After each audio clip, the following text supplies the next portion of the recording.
Hello, puppies and kittens. Welcome to another episode of Blasphemers Bible. We're not going to be able to go a long show today because there's a tiny person who turns 5 today and expects me to be at her birthday party. So, okay, we'll give her love and hugs from all the blasphemers. I want to open with a comment that I love the trolls that I get. They are so dumb.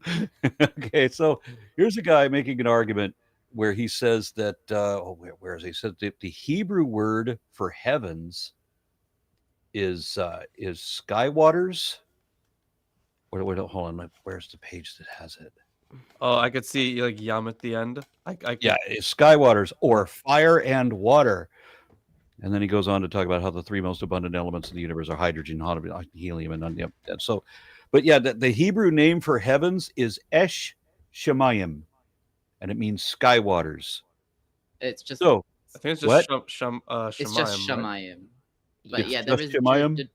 The Jewish tradition is either that it means Shemayim, which means there is water, because the whole idea of like God separated the upper waters from the lower waters, so the sky there is water, and there is. I think I've heard of the idea of it being something to do with fire, water, because Esh means fire, and but you don't actually use if you say Esh, then that means fire. You could say, but people don't, is what you're telling me.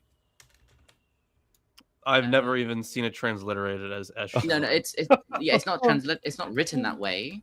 It's not pronounced that way. But they're saying that Shamayim, maybe the first letter comes from the word Esh, which means fire. Oh, okay. This same person, after I told him that I'm on a panel with Hebrew speakers, he then accuses me of strongly relying on the King James Version. What? How many times have we openly, as a panel, insulted the accuracy of the King James Version? I'm the closest thing to a fan solely on the basis of the English literature historical impact. That is it. Oh my God. And then he says Alpine, whatever the Al, A-L and then P-E-N-E. Alpine means down, against. I strongly encourage you to research that. I spent probably weeks and I have papers on that. They're probably 70 pages or more. Relevance? Okay. So the Hebrew scholars that are the people, one of them. Okay, hold on. He put in a clarification. This is where he's talking about the birds that he thinks fly over the firmament, as if. But it says that this means that they fly over the face of. No, they fly like on the face of, like up against it. On the face. Like so from here's our like the firmament, and then perspective, here's like the sky is the the birds face. flying up. Yeah. Okay. Normally translated into English as across the face. Yeah. And what I love about this is that this guy likes to preface his comments to me by telling me how I'm absolutely wrong, and then he says something totally stupid. Anyway, hopefully this guy just watches the video I made on all this. Yeah, I did put in the link to that.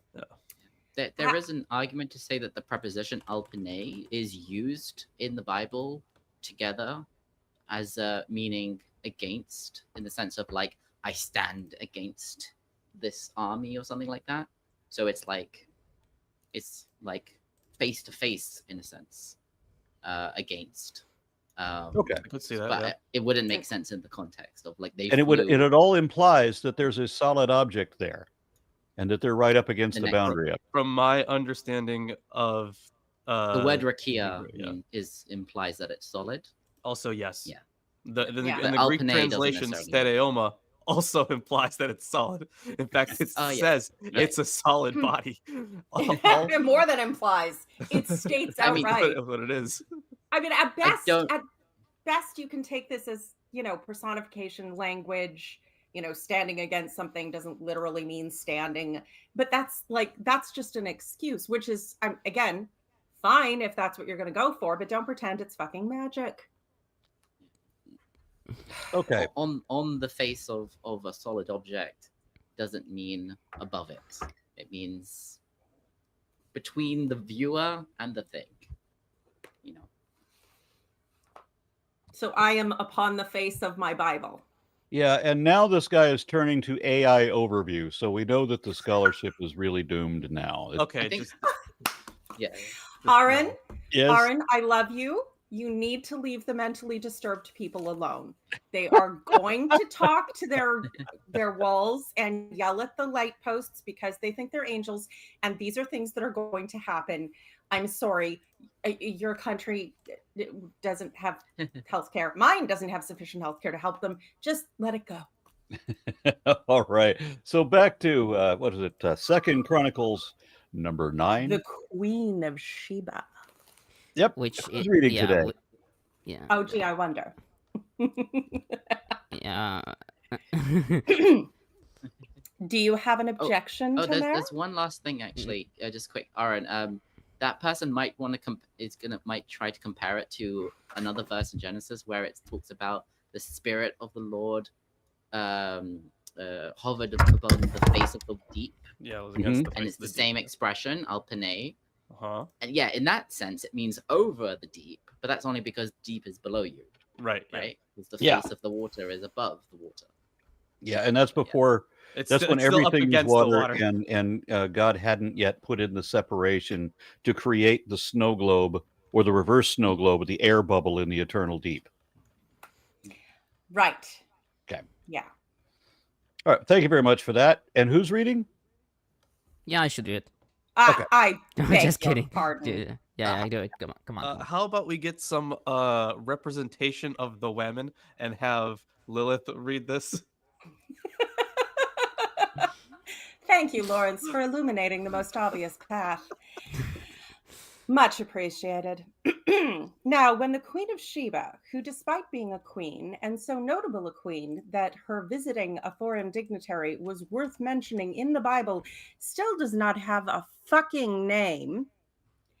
When the Queen of Sheba heard of Solomon's fame, she came to Jerusalem to test him with hard questions. Arriving with a very great caravan with camels carrying spices, large quantities of gold, and precious stones, she came to Solomon and talked with him about all she had on her mind. Solomon answered all her questions. Nothing was too hard for him to explain to her. When the Queen of Sheba saw the wisdom of Solomon, as well as the palace he had built, the food on his table, the seating of his officials, the attending servants in their robes, the cupbearers in their robes, and the burnt offerings he made at the temple of the Lord, she was overwhelmed. And she said to the king, "The report I heard in my own country about your achievements and your wisdom is true, but I did not believe what they said until I came and saw with my own eyes. Indeed, not even half the greatness of your wisdom was told to me. You have far exceeded the report I heard. How happy your men must be, how happy your officials who continually stand before you and hear your wisdom. Praise be to the Lord your God, who has delighted in you and placed you on his throne as king to rule for the Lord your God, because of the love of your God for Israel and his desire to uphold them forever. He has made you king over them to maintain justice and righteousness." And you might want to mute your mic, Tomer, after you tell me how far you want me to read. Do it all. Do it all. Very good. Then she gave the king 120 talents of gold, large quantities of spices, and precious stones. There had never been such spices as those the Queen of Sheba gave to King Solomon.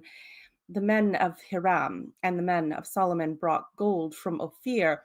They also brought algum wood and precious stones, and the king used the algum wood to make steps for the temple of the Lord and for the royal palace, and to make harps and lyres for the musicians. Nothing like them had ever been seen in Judah. King Solomon gave the Queen of Sheba all that she desired and asked for. He gave her more than she had brought to him, and she left and returned with her retinue to her own country. Now the weight of the gold that Solomon received yearly was 666 talents. Interesting choice. not including the revenues brought in by merchants and traders. Also, all the kings of Arabia and the governors of the land brought gold and silver to Solomon. And King Solomon made 200 large shields of hammered gold. 600 bekas of hammered gold went into each shield. He also made 300 small shields of hammered gold with 300 bekas of gold in each shield. The king put them in the palace of the forests of Lebanon. Then the king made a great throne inlaid with ivory and overlaid with pure gold. The throne had 6 steps, and a footstool of gold was attached to it. On both sides of the seat were armrests with a lion standing beside each of them. 12 lions stood on the 6 steps, one at either end of the step. Nothing like it had been made for any other kingdom. All King Solomon's goblets were gold, and all the household articles in the palace of the forest of Lebanon were pure gold. Nothing was made of silver, because silver was considered of little value in Solomon's day. The king had a fleet of trading ships manned by Hiram's men. Once every 3 years it returned, carrying gold, silver, and ivory, and apes and baboons. And King Solomon was greater in riches and wisdom than all the other kings of the earth. And all the kings of the earth sought an audience with Solomon to hear the wisdom God had put in his heart year after year. Everyone who came brought a gift, articles of silver and gold and robes, weapons and spices and horses and mules. Solomon had 4,000 stalls for horses and chariots, and 12,000 horses, which he kept in the chariot cities and also with him in Jerusalem. He ruled over all the kings from the river to the land of the Philistines, as far as the border of Egypt. The king made silver as common in Jerusalem as stones, and cedar as plentiful as sycamore fig trees in the foothills. Solomon's horses were imported from Egypt and from all other countries.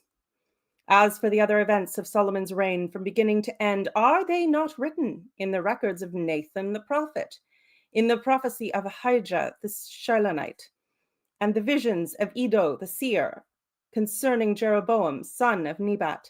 Solomon reigned in Jerusalem over all Israel 40 years. Then he rested with his fathers and was buried in the city of David. And Rehoboam, his son, succeeded him as king. Boy, is there a lot to talk about here. First of all, this is the most bold-faced propaganda you could ever see. But I'm so glad that most places on Earth have moved to the next stage of propaganda where it's not as obvious. But this has like a lot of links that you would find in a later period as well. So there is because I think in First Kings in 9:8, so like in this version it says blessed be the Lord your God who has delighted in you and set you on his throne as king for the Lord your God. But I think in First Kings 10:9 it says the throne of Israel. Yeah. So it's this later date where you have this combination of the throne of God and the throne of Israel kind of almost being not exactly synonymous, but at least sharing in some amount of glory, you could say. I mean, I know that's Christianized language, but still. A link is certainly made, I think, in the mind. There's a connection, which the Christians did the same thing with the Pope and the Emperor in the Christian Roman Empire. They were, not the same, but definitely interdependent. Sure, yeah. So there is also, where was it? I'm gonna have to look for the exact verse. So I think the fact that now you have the Queen of Sheba adding to his wealth, and I think in the notes here it says that Sheba is in modern Yemen. So like during the diaspora, you would have had a lot more linkings to a lot more places, just trying to like tie the new place you were at to your heritage somehow. Mhm. So this would be, I mean, it didn't happen before, right? Because she's still the Queen of Sheba in First Kings. Yeah. But the considering the fact that now the throne of Israel is also kind of the throne of God, and I don't know, to me it just kind of takes it to the next step of like, look how great Solomon was. And we've already seen throughout Chronicles that Solomon is the main character, I guess.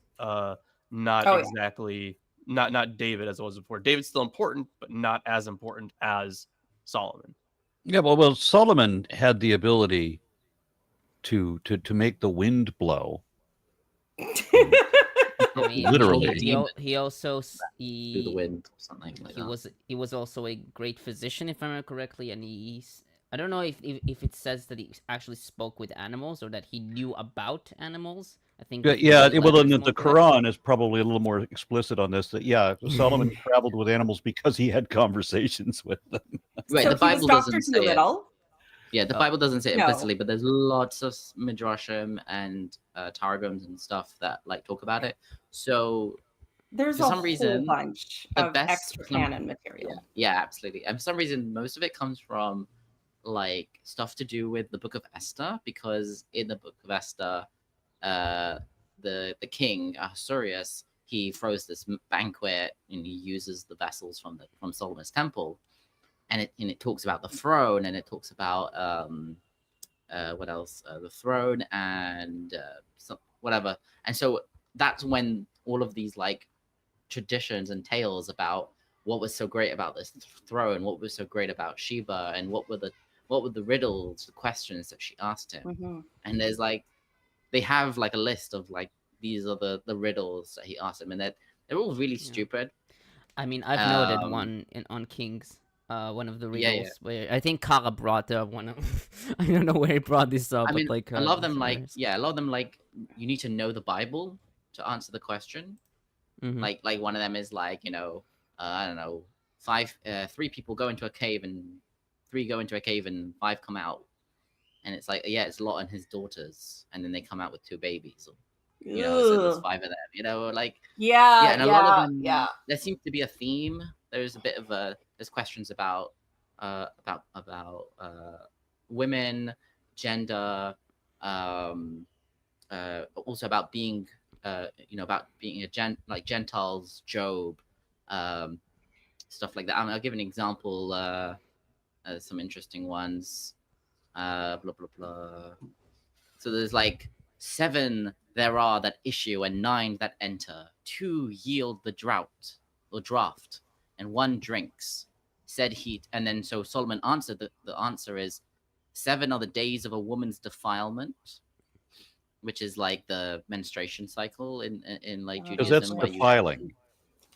There's 7 days of uncleanliness during the menstruation. 9 is the months of pregnancy. 2 are the breasts that yield the draft, and 1 the child that drinks it. And she's like, "Thou art wise." Oh. And Oh yeah, my God. Okay. yeah. Does it say? Because I sometimes get confused about what's in the Quran and what's in the Bible, where I read it from. Yeah. So the Quran probably got inspiration from later. But does Solomon have the genies that work for him? Oh So a yeah, genie is just He like, gets some demons to work for him. Genie. That's so not genie in the is literally It's Bible. the Talmud. It's a Talmudic. Yeah. I think. yeah, a genie is just the Arabic name for what Judaism would call a demon or a shade. Okay. Yeah, It they're doesn't literally the same. experience Like, they're beings of fire. They have free will. They have their own like kingdoms jinn, and lands. Jinn. And yeah, so genie or jinn. I can't remember which one's singular or whatever, but yeah, so they're pretty much the same thing as the Jinn Jewish is idea of a plural. demon. Mhm. They don't. The Jewish name is a shade. It's And a funny some thing religious that, you know, Jews are so. when we try to say it, when we say jinn, English speakers would say jinn and treat that as the plural. Actually, genie is what we call a genie, the singular, is actually the plural of it, but English speakers tend to get those reversed. Oh, okay. That makes sense. A jinn. Oh, yeah. Okay. Yeah, I A hear jinn it. and the genie. Okay, that And makes the sense. genie. Okay. Well, that's interesting. Yeah. In any event, I actually wanted to, because there is so much interesting extra stuff about the magic of Solomon and Enoch. It's not in the text of the Bible, obviously, it's in the extra writings, but those two are your most popular, mad scientist fanfic add-ons, including, but I wanted to give a shout out outside the text to the only king that was ever actually even close to what Solomon pretends to be, who actually existed, which would be Mansa Musa. He was the 9th Masa of the Mali Empire. Because his empire was full of gold mines and salt mines and on major trade routes, he was the wealthiest man who ever lived until the massive inflation of recent times, where money is imaginary and we can just techno babble infinite amounts into existence. He actually, I don't know how wise he was personally, but he funded education and libraries and universities in his nation, and he was not only Black but a Muslim. And when he went on his the pilgrimage, he became so devoutly inspired that he just started throwing gold to everyone in Cairo, and apparently so much so that it fucked up their economy for like over a decade. So respect, I mean, it came from a good place, admittedly, execution lacking, good heart. But I just like to note that the only king who ever was even any part of what he pretended to be was a Black Muslim from Africa. Ha. Although I'm pretty sure at that wait, what centuries did he live again? 13th, I think. 1339 is when he died. Okay. Or 37. Okay. I'm not entirely sure if there would have been 14th, anything sorry. like the modern designation of races. Oh, no. Yeah. No, I'm just enjoying it in the present context. Yeah, they probably would have referred to him as a Moor or something like that. This chapter, there's two like obvious, I don't know if you'd call it scientific or historical errors. I mean, yeah, we don't know where Sheba exactly is. Later, there's traditions that's Ethiopia, and then there's the whole like, Ethiopian Jews have this idea that she converted and she had a child, and he was the ancestor of the modern kings of Ethiopia, and that and the Christian church as well also had that. But there's also ideas that it was in the New Testament calls her the Queen of the South in Matthew 12:42 and Luke 11:31. Right. But then there's other places that think that Sheba is in the east. And there's I think also the Kuchin Jews. Yeah, probably. Yeah, that makes sense. Yeah. I think Kuzari says it's an eastern place because they had magic or something. I don't remember. Yeah, the way they describe. Let me see if I can find it. The way they describe this land is like. Though it should. So he said he found a Sorry. city of Kitor. So more or less the story is that Solomon has control over the demons and everything, and the animals, and they all come to him to praise him, blah blah blah. And one day he notices that there is one bird missing, which is the hoopoe bird, and the hoopoe bird comes back the next day, and he's like, I discovered this new land, blah blah blah. So he says, I found this city in the east. Dust is more valuable than gold there, and silver is like the mud of the tree of the streets. Its trees are from the beginning of all time, and they suck up water that flows from the Garden of Eden. The city is crowded with men. On their heads they wear garlands wreathed in paradise. They know not how to fight, nor how to shoot with bow and arrows. Their ruler is a woman.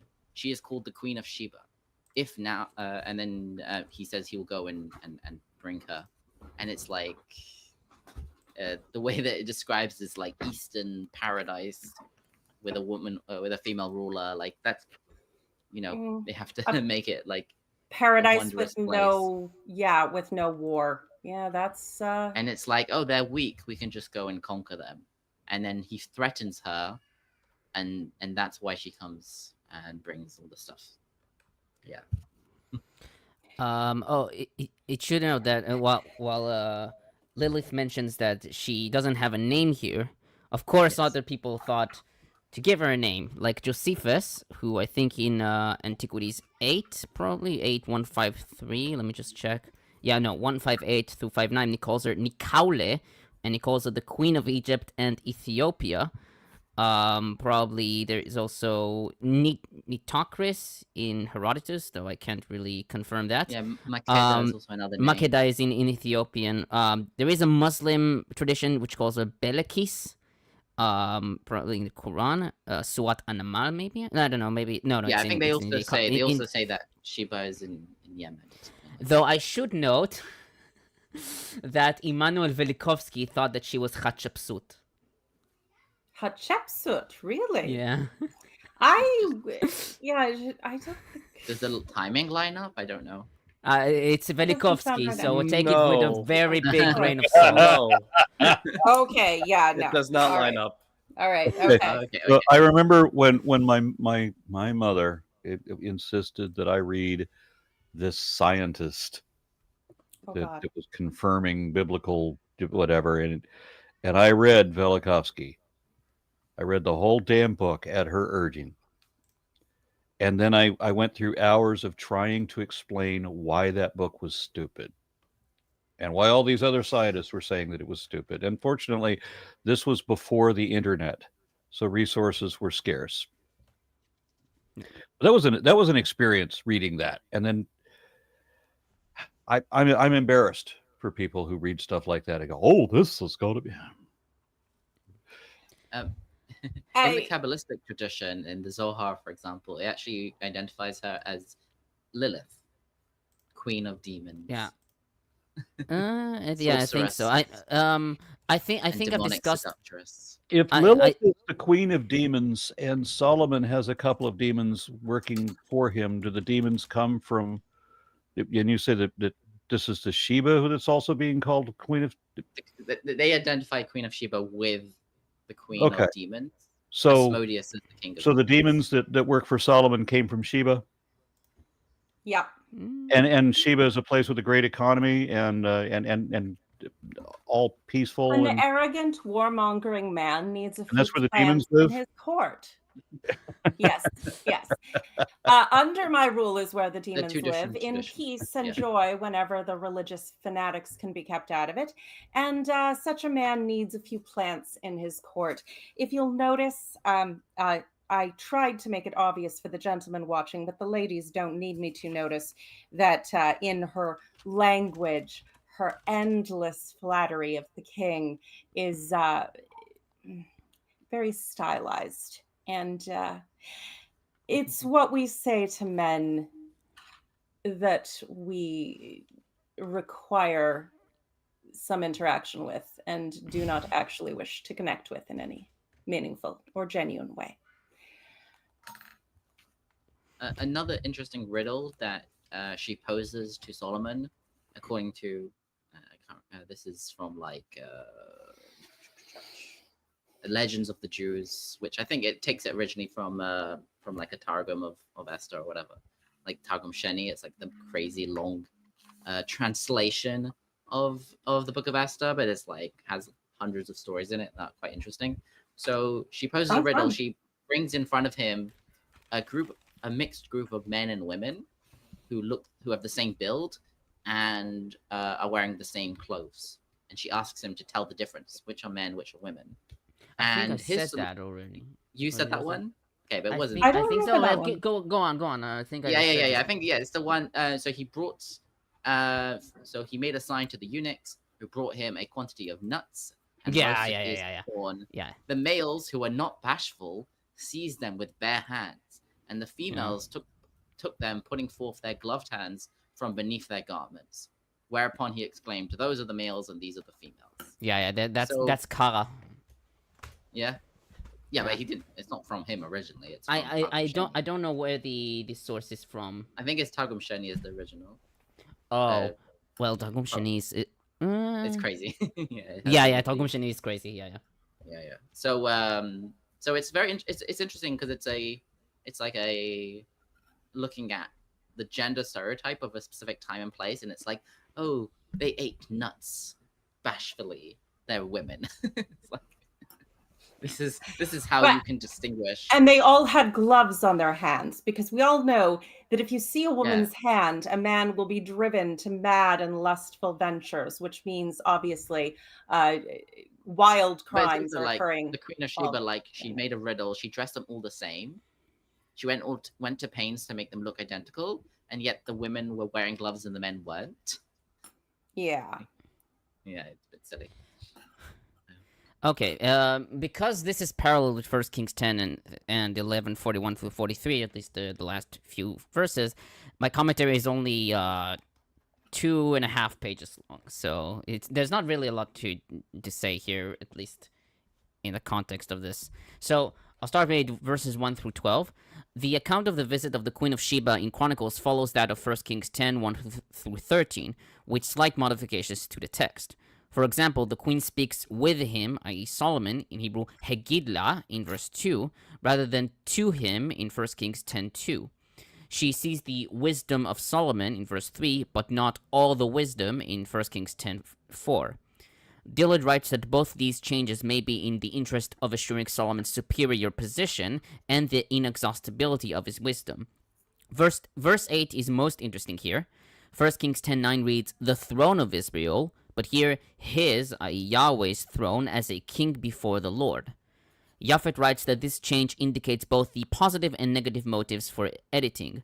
On the one hand, to avoid certain expressions and viewpoints, but on the other, to turn the source text as a tool to express the writer's own views. Jonker writes that with this small change to the source text, the chronicler reminds his readers that Solomon was not occupying his own throne, but was rather representing Yahweh. He writes that during the chronicler's time, when Israel had no earthly king of its own, this claim might have had special significance for the restoration community. I could see that, certainly. On 13 through 24, these verses, parallel to 1 Kings 10, 14 through 25, describe Solomon's vast wealth and reputation. Japhet writes that the chronicler follows closely with his source of 1 Kings, but still maintains his theological viewpoints. Vast wealth is one of the defining expressions of Yahweh's blessings. David has dedicated his richness to the temple's construction, as we've seen in 1 Chronicles 22, 3 and 4, 14 through 16, 14 through 16, 29, 2 through 5, and died, quote, having enjoyed long life, riches, and honor, end quote, in 1 Chronicles 29, 28. Solomon's vast wealth is not just an expression of his wisdom, but also a physical expression of God's mercy and blessing. There is only one more king which the chronicler describes as wealthy, and that's Hezekiah in 2 Chronicles 32, 27 through 29. Jehoshaphat is described in general descriptions, great wealth and honor, in 2 Chronicles 17:5 and 18:1.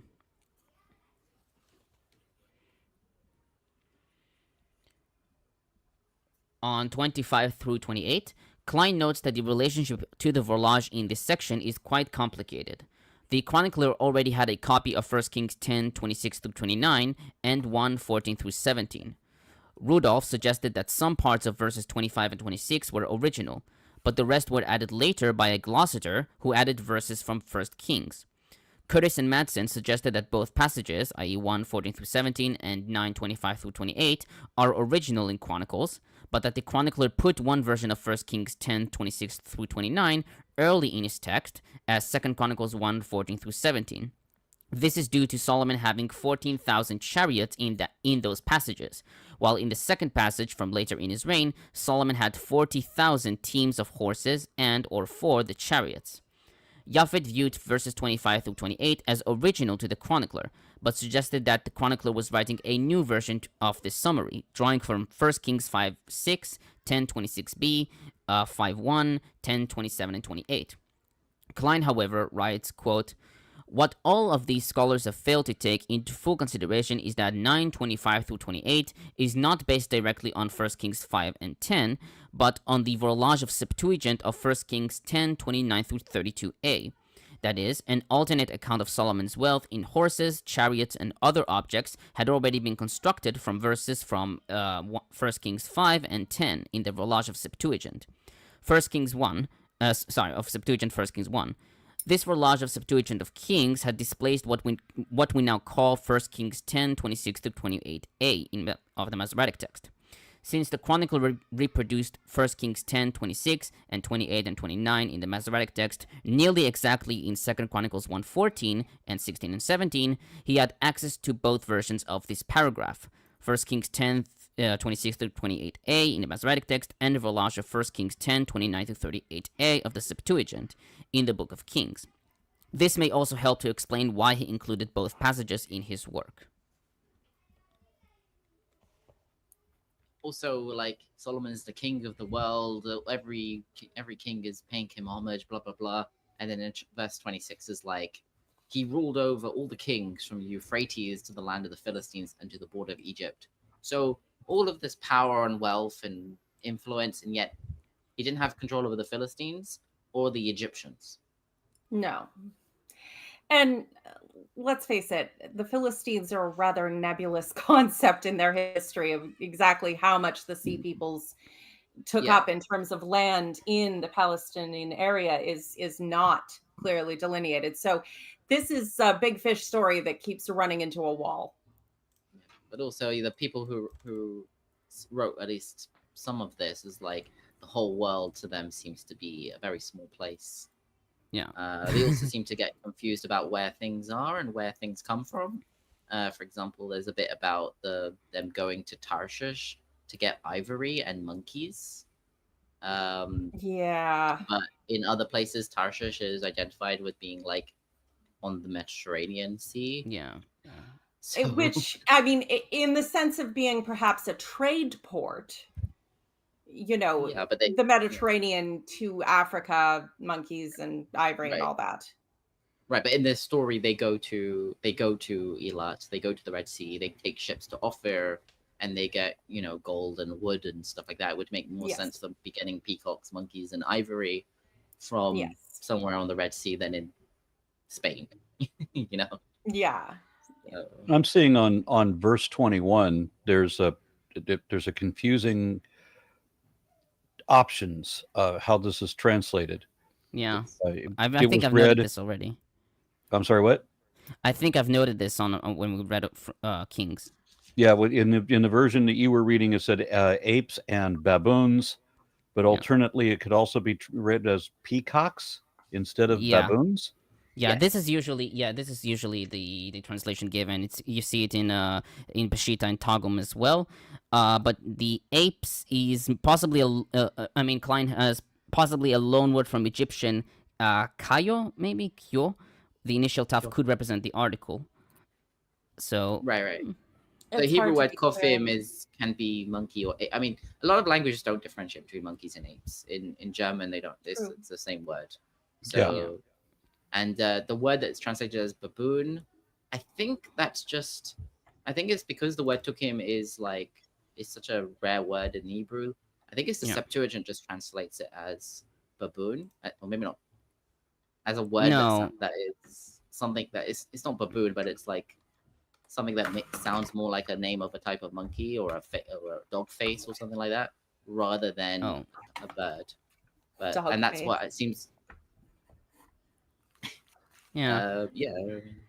I mean, it could be, right? I think there's a huge difference between baboon and peacock, though. Yes. Yeah, but I think it seems that the Jewish translations consistently say peacock, and it's also the modern Hebrew word tukim means parrot, actually. But okay.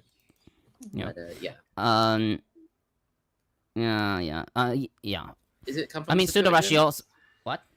Does it come from the Septuagint? The idea of it being a baboon? I think so. Though tuki does not mean peacock; it means parrot in Hebrew.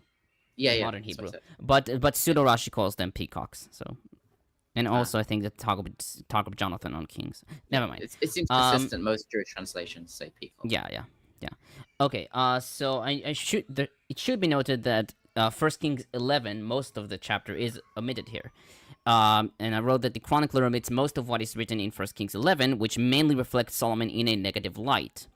According to that chapter, Solomon married many foreign women, which led to him worshipping other gods, leading to Yahweh's anger, and thus the rise of adversaries, freeing Edom and Aram from Israelite sovereignty and Jeroboam's rebellion. The omission makes sense, given that the chronicler wished to idealize Solomon, portraying his reign as mostly peaceful and righteous. It should be noted that Solomon's attraction to foreign women is affirmed in Nehemiah 13:26, which leads Klein to conclude that Ezra and Nehemiah did not belong to the chronicler's history, quote-unquote. True enough. The whole foreign women are monstrous temptresses who will lead you away from the path of God, and then God will be forced to kill you all, is very much a theme. Yeah, I but notice I'm it kind of, particularly anything stained with Ezra and Nehemiah's fingerprints. but I would be very curious about Sheba, because I mean, demons live there. Okay, well that sounds bad, but then demons are working for one of God's favorite people. They're his employees. So how can that be bad? And They're why they have this great economy and they're peaceful and all of this? And the guys There's don't even. two different sources. Yeah. That one source has it that the queen was this queen of this mystical land in the east, where things were peaceful and stuff. And another one says that the Queen of Sheba mentioned in the Bible, which doesn't really go into detail of like what her land is like, was just the queen of demons. And the demons would have been his slaves more than anything. He would have Yeah. attained mystical knowledge and used it to bind them to his will and force them to do his bidding. Yeah, Because- in the I yeah. think it's the Testament of Solomon. He kind of takes control of like the lower level demons, and then he works his way up the ranks. He like tricks them into. There's a story where Asmodeus kidnaps him and takes on his form and rules the kingdom instead of him for a number of years or something until he can escape. I don't remember the whole story, but Good job, Azzy. yeah, and also in Judaism and in Islam, genie, demons, shadim aren't implicitly evil. They're technically a people of fire. They can be bad, they can be good, but they do have weird powers. I don't know. The way that they describe Sheba sounds like a place I would really love to visit. I mean, especially the line. But that's only in the Kuzari or something like that. It's like a specific source that puts it in. Yeah, the east so and puts it demons in live the- there. So what's their food like? It already says that there were no spices such as those the Queen of Sheba gave to Solomon, which makes me wonder about their Scoville units. Not all spices are just about burning out your tongue. There's it's actually probably- a variety of flavors involved. Why I else don't know if would it's You food can't spice. be Probably too mad at too. Arn for not knowing that spices are used for flavoring too. I mean, he is American, so like. Yeah. The I Wait, think the word that's translated as spices in Hebrew, basamim, can kind of imply more like Perfumes. smells. Yeah, Perfumes. Yeah, the like incense. myrtle I mean, is called a spice.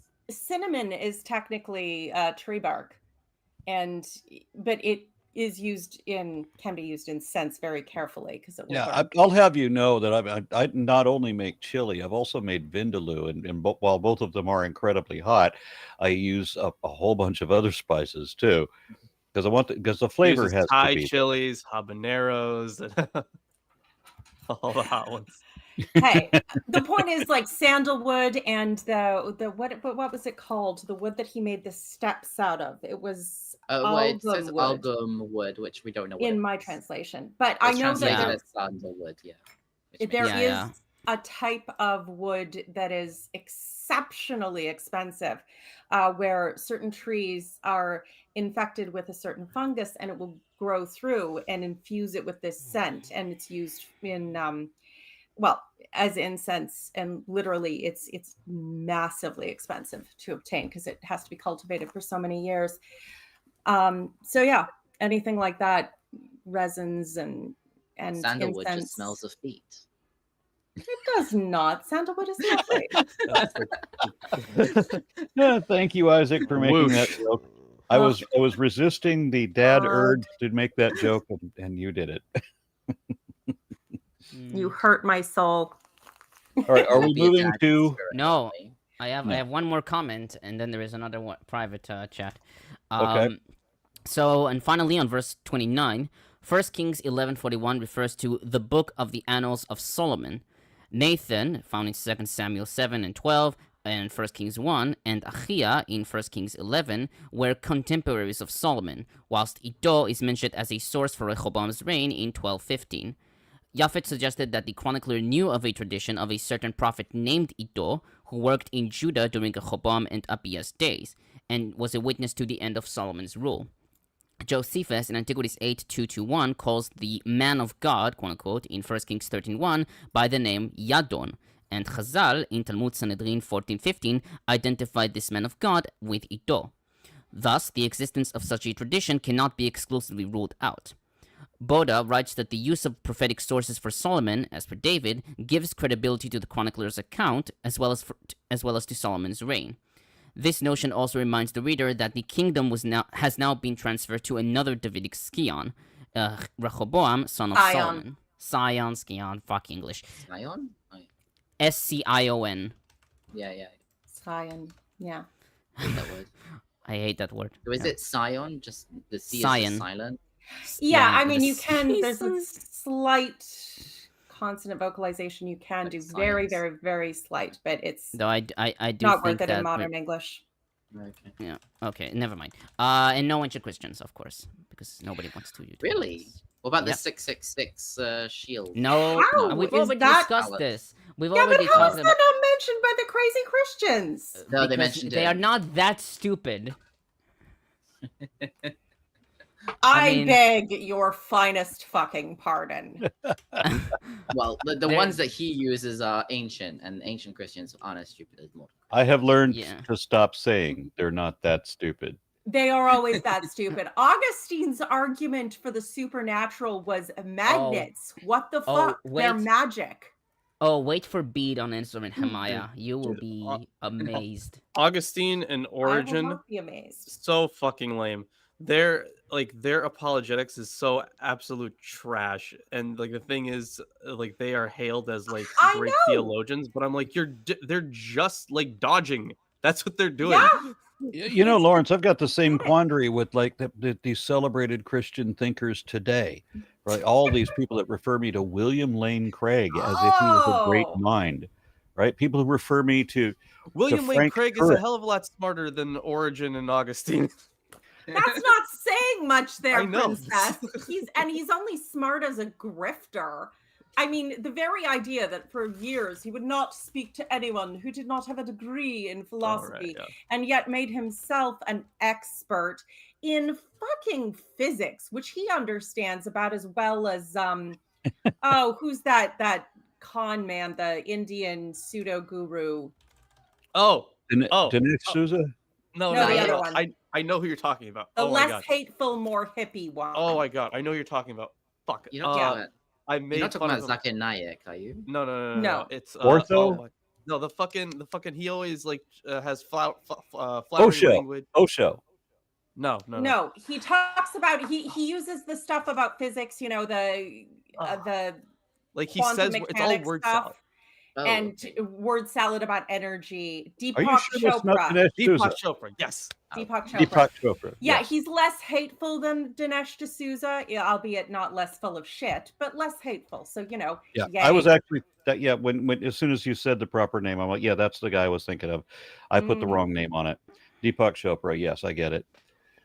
All right, so I got Yeah. a comment from Trevor Wright. Says, would you say or suggest the visit to the visit of Queen of Sheba to Solomon shows a display of the power dynamics between the two individuals?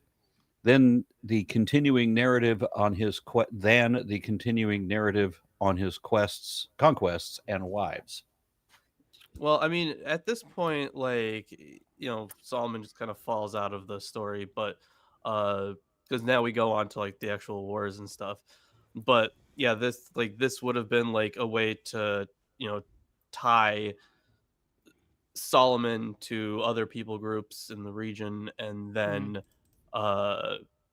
also obviously propagandistically heightening him to this unreal amount. Yeah. Yeah, Lawrence, Uh, you're reading the Quran in a different order than I did. Have you gotten up to this part yet? No, not to this part.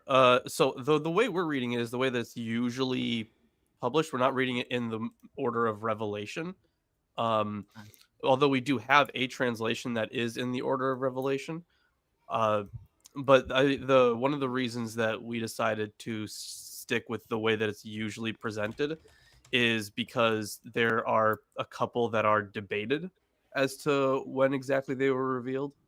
Well, yeah, I noticed that too, because it was in the order of revelations. You read this and you say, well, but they already said in the previous surah that, so this can't be the right order. Right, yeah. So there's I wish I could remember all the particulars on it, but in this case, the issue with Solomon and Sheba, there's, if I remember correctly, there's like this they fall in love, and then she like loses all of her power by becoming his. Yet in the story she goes back, I believe there is at least one tale of a love child between them that then becomes her heir to her kingdom. I think that's kind of the I think more original, Menelik the First. Menelik. Wait. Yeah, hold on. Don't the Ethiopians have that story? Yeah. This is an older. Yeah, it's from the Kebra Nagast. Yeah. Yeah. So yeah, that it always is that she goes back. So it's sometimes seen as like Solomon wasn't righteous enough to like make her fully convert and stay.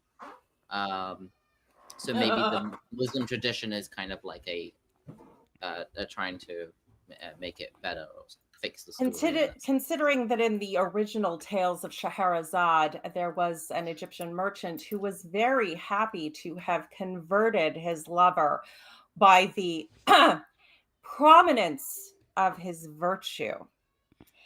Yeah, she was like, oh God.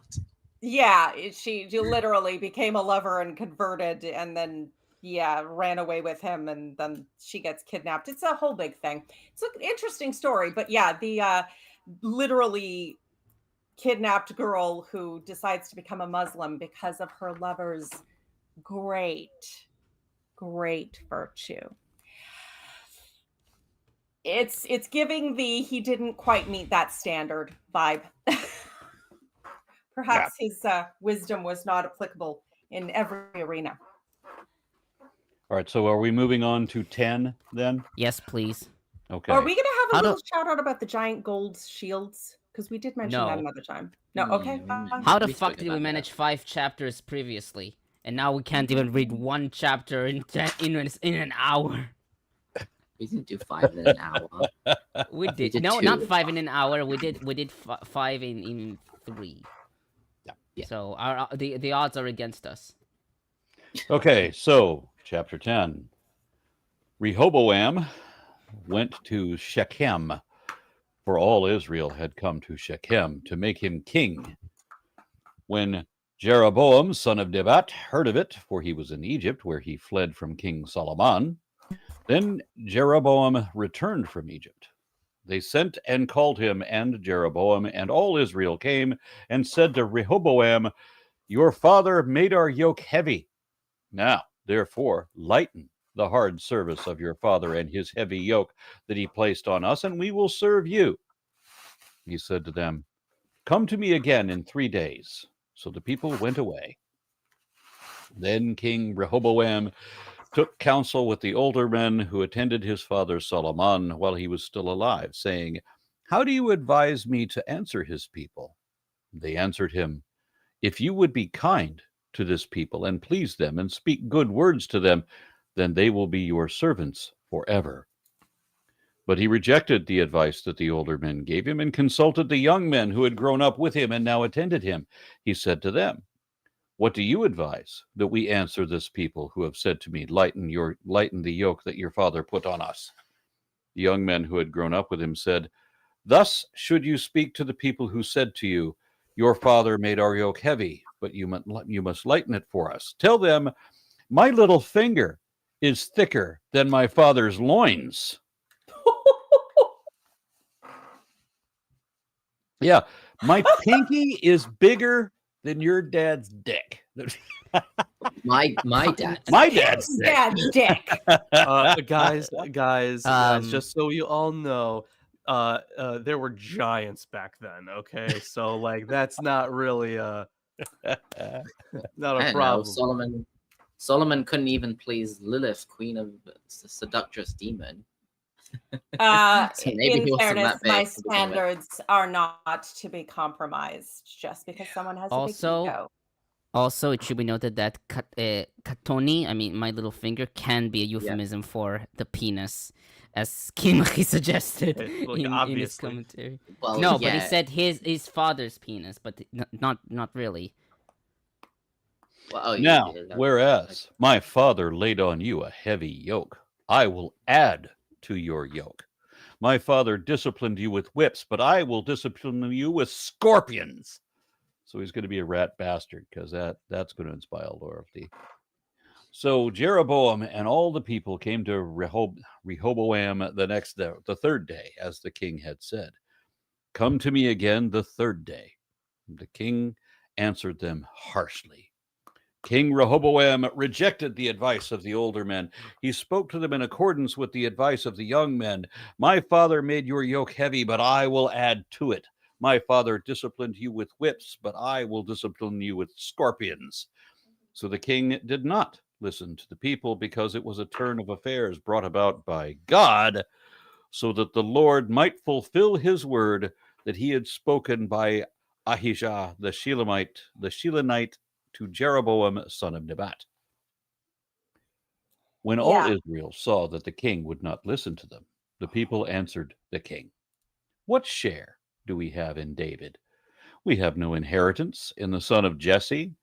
Each of you to your tents, O Israel. Now look to your own house, O David." So all Israel departed to their tents. But Rehoboam reigned over the people of Israel who were living in the cities of Judah. When King Rehoboam said to Hadoram, who was the taskmaster over the forced labor, the people of Israel stoned him to death. King Rehoboam hurriedly mounted his chariot to flee Jerusalem. So Israel has been in rebellion against the house of David to this day. Yeah, we can see also the propagandistic view here, because if when Jeroboam, who was the king of Israel, right? Pretty sure. Mhm. So like his great sin was setting up the calves, but now it's it also adds like to the sin of Israel, that they are in rebellion against the house of David to this day. Right, but if you go to Kings and see, why did Achia the Shilonite prophecy against the house of Solomon? It seems to, from his perspective, it's like a valid reason, right? But then, so they should have broken away, but then they end up doing the same thing. So Also says this is a turn of events from God. So that's a fun I one. mean, More God yeah, but controlling this thing. is he made this is him to fulfill the prophecy. Yeah. because the general consensus, as I understand it, correct me if I'm wrong, is that there never really was this united kingdom. That it's a myth that these, it was all under David and all together and then broke apart. So that they're trying to, in a sense, Judah, which was the poorer, more backwards region initially, is trying to claim that it was always sovereign over its richer and more, I guess, desirable neighbor Israel, and that they always ought to have been under the rule of the Davidic kings. And this is, I mean, it's really funny because God keeps fucking over the people he promises to help, but it's also, he's excused for it because there's a reason, but the reason is something he set up, as if it takes God for an entitled young rich prince to act like an entitled shit. History would disagree that requires any sort of divine intervention. I mean, hell, the 20-year-old dude bros who are taking over your social security via the Dogecoin are pretty much doing the same shit. Yeah, this verse 15, sorry, where it says, God brought this about to fulfill the prophecy, it seems to almost be that to imply that prophecy as an idea goes against the idea of free will. Because if God says that this will happen, he knows it in advance, then he kind of has to actually orchestrate events to make it happen, and he has to control people to make a prophecy come true. If there's if there really was a prophecy that God said, like, Jesus has to be born in Bethlehem, then he has to control the mind of his parents and make him go to Bethlehem so that he's born there, or control the mind of the whatever the dude's name was to tell people that they have to go back home to do a census or whatever, right? So this is an example of that. Oh, you're muted. Oh, sorry about that. No, you're right. You're quite right. But I've noticed in this that the role of prophet is quite interesting if you look at it from the perspective that, histories and cultures have always had people they held up as prophets. And I don't think they were all cons. I think sometimes they were just intelligent and far-seeing people who could predict, if we do this, that's going to be the result. I mean, we've all seen that, where people are like, if you vote this way, this is what's going to happen. They're like, oh, you never told us this was what's going to happen. Yes, we did, explicitly, for years, in great detail. I have receipts. But it's not that they were creating that effect. They were observing cause and effect, and generally, if you start shit with our more powerful neighbors, it's not going to end well for you. But put that in, grand God told me so speak. There seems to be a strong inclination to think that prophets, when they speak, instead of predicting things based on observations, are actually causing them. And that obviously plays in a lot more reasonably with God, since he's supposed to be all powerful and nobody's more powerful than him, because feelings. But at the same time, that also gets attributed a lot to human prophets. And I mean, how many accusations of witchcraft are, you predicted this, you must have made it happen? No, it's just, keep pushing the thing, it'll fall over. I mean, there's also the idea of, like, if you have a religious order with any sort of power, they might be in their interest to make sure that the prophecy goes fulfilled. And oh yes, kind of like sort of like the B'nai Gesserith, sort of like doing little things because that is what is needed for the prophecy to be fulfilled or whatever. most of the specific prophecies appear to have been written after their fulfillment. But when it just comes to things like, hey, stop starting shit with the powerful neighbor, and then they don't, and then it's bad. Okay, so I'll start the commentary. So this chapter is parallel with 1 Kings 12, 1 through 19, and it's relatively short. It's like, again, 2.5 pages. So I'll start on verse 2, Jeroboam. The mention of Jeroboam here seems awkward, given the omission of most of 1 Kings 11 from Chronicles, though he is mentioned in 1029 as part of Iddo's visions. Dillard and Klein wrote that the chronicler presumed the reader's familiarity with the parallel history of 1 Kings 11. Levin, the new commentator, writes that the reading of Chronicles makes Jeroboam return from Egypt on his own accord, giving him a greater share in the responsibility of the Northern Tribes' rebellion.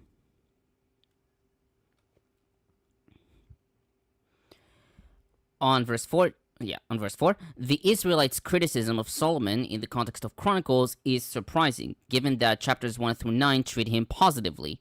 Moreover, it is stated that Solomon did not put the Israelites under forced labor, as we see in 2:16 through 17, which is 17 through 18 in the Old Testament, and 8:7 through 10. Klein writes that the demand of the people in Chronicles almost looks like an excuse to rebel. This is confirmed with Abiah's words in 13:6 and 7. Japhet writes that while the sequence in Kings, heavy yoke, demands to ease the yoke, refusal for the demand, and rebellion, makes sense, in Chronicles it loses its credibility, since there is no description of a yoke which justifies the people's demands. She writes, quote, "At this point we begin to expect more thorough reworking of the narrative. Rehoboam should deny the people's accusation of Solomon's harsh ways. Here, however, the adaptation ceases, and even in the chronistic version Rehoboam bases his reply on this presumption. My father made your yoke heavy, but I will add to it, in verse 14. These literary and historical tensions and inconsistencies cannot be reconciled to our full satisfaction, as they are the inevitable results of the logic and dynamic of adapting existing material to the framework of new historical philosophy.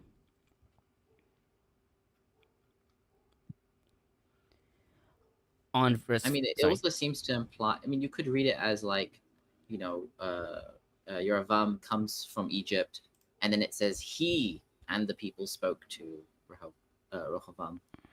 So it seems almost like it was his idea, like what they were saying. What they ended up saying was like him, kind of leading the rebellion in a sense. Planting the idea of Yeah. dissent that he could then capitalize on. Yeah, the way it's written is it's like he and the people said this. So it's like why did he say it? If he hadn't even been, well, apparently he'd had to flee from Solomon and go all the way to Egypt, which of course, ooh, Egypt, dirty bastard, you should never go to Egypt. But at the same time, clearly there was already some discontent. It's interesting you don't get a full backstory on what the tension was between Jeroboam and Solomon, that he fled from him. On verse 14, in 1 Kings 12:14, Rehoboam says, my father made your yoke heavy, but I will add to your yoke. In Chronicles, he says, I will make your yoke heavy, and I will add to it. Moreover, in Kings, he says, quote, my father flogged you with whips, but I will flog you with scorpions, end quote. But in Chronicles, quote, my father flogged you with whips, but I with scorpions, end quote. These textual differences might stem from scribal errors, and indeed, early translations, many Hebrew manuscripts, and most modern commentators follow 1 Kings 12:14. Others, however, see the Chronicles reading as deliberate. Klein notes that Williamson sees the Masoretic text as a further example of shifting responsibility for the division of the kingdom away from Solomon and onto Rehoboam's folly. Johnstone supports the Masoretic text reading and sees Rehoboam here exculpating Solomon from the charge of forced labor imposed on Israel. Likewise, Levin writes that the first change serves to absolve Solomon from blame for the people's condition, which fits nicely into the general picture of rebellion in Chronicles, and the second change emphasizes Rehoboam's curtness and brashness. Yeah, shirt sleeves to shirt sleeves in 3 generations. It's the same thing. Just princes are, I mean, historically speaking, entitled princes, very much a thing. On verse 15, to fulfill the word the Lord had spoken to Jeroboam, son of Nebat, through Achiah the Shilonite. While this reading parallels with 1 Kings 12:15, it is based on 1 Kings 11:29-39, which is not found in Chronicles. Dillard and Klein wrote that the chronicler supposed that his readers would be aware of that story. Japhet writes that while the literary issue here is easier to answer, the theological issue is more difficult. Achiah's prophecy mainly revolves around removing the kingdom from Solomon's hand and giving the 10 tribes to Jeroboam in 1 Kings 11:31. Thus, Jeroboam's kingdom is legitimate. It was founded by God and was declared firsthand in a prophecy. But in the chronicler's viewpoint, God gave the kingdom upon Israel, quote, forever to him and his sons by a covenant of salt, end quote, in 13:5. And Jeroboam was merely a slave rebelling against his masters, in verse 6 there. In view of this, why did the chronicler retain this verse? She writes, quote, no satisfactory theological solution has been suggested so far. In fact, chapter 12 as a whole represented the chronicler with a theological dilemma, which he really did not solve. According to the chronistic view of divine justice, every calamity is God's punishment for some transgression. From the point of view of theodicy, D.H. has solved the problem of the schism in 1 Kings 12 rather neatly. It is the punishment for Solomon's sins described in detail in 1 Kings 11. Moreover, the continuation of a limited Davidic rule is God's reward for David's righteousness. All this is stated in a prophetic utterance, which grants divine sanction to Jeroboam's rebellion and presents him as a legitimate heir of the Davidic dynasty, 1 Kings 11:38. For unrelated reasons, the chronicler has omitted Solomon's sins, thus depriving the schism of a theological anchor in chronistic historiosophy. A solution of sorts is provided by the fact that in Chronicles, Jeroboam's rebellion is conceived not as divinely sanctioned, but as an ungrateful rebellion of a slave against his master.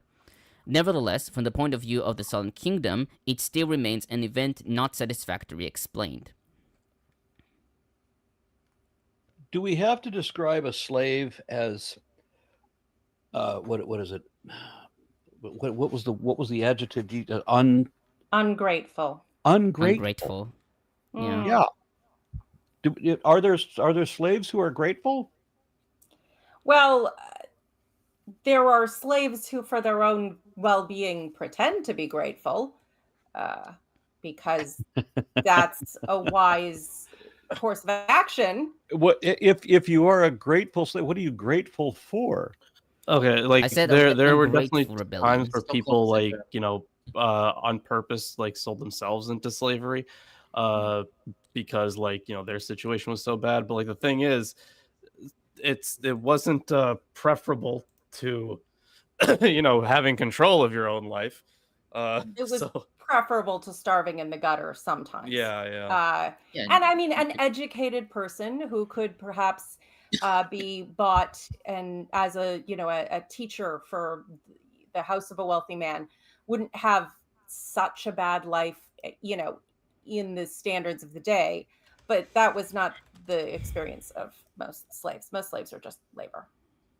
right. And also in a society where slaves is a class, right? Something that you can't really not be like leave or change.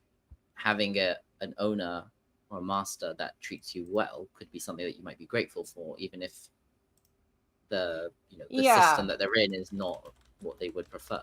Bad system, but at least this guy isn't so bad. I mean, yeah, I can see that. I can definitely see that. But at the same time, we forget how hierarchical this entire period was, and it's one of the worst parts of Christian doctrine is that they continue to try and preserve the most hierarchical variants of this. It's in their world at that time, everyone was property, except maybe the king, and even he was sort of property of God. But like, you genuinely, everyone, wives belong to their husbands, children belong to their fathers, men belong to their clan leaders, everybody belongs to the king, and everything is his. So it's, to call someone a slave of the king was not a distinction, because everyone belongs to the king. Everyone belongs to the queen. So on 17 through 19, that's the final comment. The chronicler does not include 1 Kings 12:20. This is probably due to the contradiction with verses 2-3a, which bring Jeroboam early on, whilst 1 Kings 12:20 suggests that he arrived only later. Klein adds that the verse reported the coronation of Jeroboam as king over the northern kingdom, which the chronicler had no desire to include. He notes Divrey's opinion that the chronicler wanted to make Jeroboam chiefly responsible for the rebellion. He writes, however, that it is difficult to see how this was accomplished through the omission of his verse. Of this person. No ancient questions, as again. Glad to see the traps are working. Right, so Okay. I suppose I can do chapter 11. Yes, Very good. please. All right. When Rehoboam came to Jerusalem, he assembled 180,000 chosen troops of the house of Judah and Benjamin to fight against Israel, to restore the kingdom to Rehoboam. But the word of the Lord came to Shemaiah, the man of God. Say to King Rehoboam, son of Solomon, and to all Israel in Judah and Benjamin, thus says the Lord, you shall not go up or fight against your kindred. Let everyone return home, for this thing is from me. So they heeded the word of the Lord and turned back from the expedition against Jeroboam. Rehoboam resided in Jerusalem, and he built cities for defense in Judah. He built up Bethlehem, Etam, Tekoa, Bethsur, Soko, Adulam, Gath, Mareshah, Ziph, Adoraim, Lachish, Azekah, Zorah, Ayalon, and Hebron, fortified cities that are in Judah and in Benjamin. He made the fortresses strong, and put commanders in them, and stores of food, oil, and wine. He also put large shields and spears in all the cities, and made them very strong. So he held Judah and Benjamin. The priests and the Levites who were in all Israel presented themselves to him from all their territories. The Levites had left their pasture lands and possessions and had come to Judah and Jerusalem because Jeroboam and his sons had prevented them from serving as priests of the Lord, and had appointed excuse me had appointed his own priests, goddamn, for the high places and for the goat demons and for the calves and that he had made. So that's an interesting one. Cat, get the hell down from there. That is not a place Goats for you get to their be. own demons. Ugh. This It's this goat demon, motherfucker is gonna like ruin a- something. Yeah. It's sometimes translated as satyr. Yeah, or the Oh, Hebrew is sorry, yeah. seirim, which literally means hairy, or hairy ones. Hairy demon monsters. Yeah, and had appointed his own priests for the high places and for the goat demons and for the calves that he had made. Those who had set their heart. Ugh, come on, cat, get over here. Stop messing around over there. He had made. Hold on. Yeah, those who had set their hearts to seek the Lord. To seek the Lord God of Israel came after them from all the tribes of Israel to Jerusalem to sacrifice to the Lord, the God of their ancestors. So they strengthened the kingdom of Judah, and for 3 years they made Rehoboam, son of Solomon, secure. For they walked for 3 years in the way of David and Solomon. Not very long at all. Nope. Rehoboam took as his wife Mahalath, daughter of Yerimoth, son of David and son of Abihail, daughter of Eliab, son of Jesse. She bore him sons. Cat, would you stop, dude? Relax, man. I need Give to the turn cat the what he page. wants. Okay. She bore him sons, Yeush, Shamaria, and Zaham. After her, he took Ma'akah, daughter of Absalom, who bore him Abiah, Attai, Ziza, and Shelemith. Rehoboam loved Ma'akah, daughter of Absalom, more than all his other wives and concubines. He took 18 wives and 16 concubines and became the father of 28 sons and 60 daughters. Rehoboam appointed Abiah, son of Ma'akah, as chief prince among his brothers, for he intended to make him king. He dealt wisely and distributed some of his sons through all the districts of Judah and Benjamin, in all the fortified cities. He gave them abundant provisions and found many wives for them. So he really is trying to prove his live up to his father's legacy, I take it. I had a comment, or rather a question. Back at chapter 9, where it talks about what he's building lions as the iconography. But previously, there were bulls, and bulls seem to have been the iconography for power in that region far more anciently. But I know that in Babylon, they had, the lions at the gates as a symbol of the power and might of Babylon. So what I wondered is that what they were taking that from when in that writing? Are we looking at, post-exilic writings trying to incorporate the grand iconography of Babylon rather than the indigenous bulls as symbols of power? Question.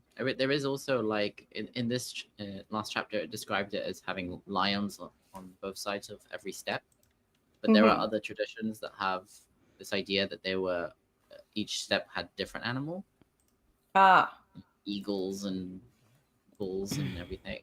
Yeah. And the whole thing was animatronic. Like Not Right, anymore. it turned towards him as he went up the steps or something like that. and all that stuff. Yeah. And that's, I can get why that became part of the expanded universe, if not the OG canon. But at the same time, it's just because I notice here more in these later chapters the little digs at calves and bulls and goats and basically the indigenous animals which represented welfare and power of, you know, in the religions of the region, including the Yahwism at one point, are being sort of slighted in favor of, I guess, what would have been at that time more modern iconography.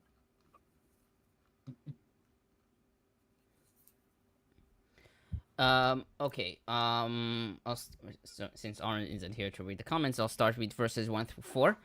These verses are parallel with 1 Kings 12, 21 through 24, and are generally taken to be a late insertion there, already found in the source text which the chronicler used. Japhet writes that the point of the addition is clear. It is meant to logically explain Rehoboam's passive and unexplainable response to the northerners' rebellion, and his easy surrender of the greater part of his kingdom, without any attempt to bring back his rule. She notes that the descriptive all of Israel in Judah and Benjamin fits with the chronicler's viewpoint about the identity of the people of Israel. All Israel is the name for the people in every geographical area which it resides in.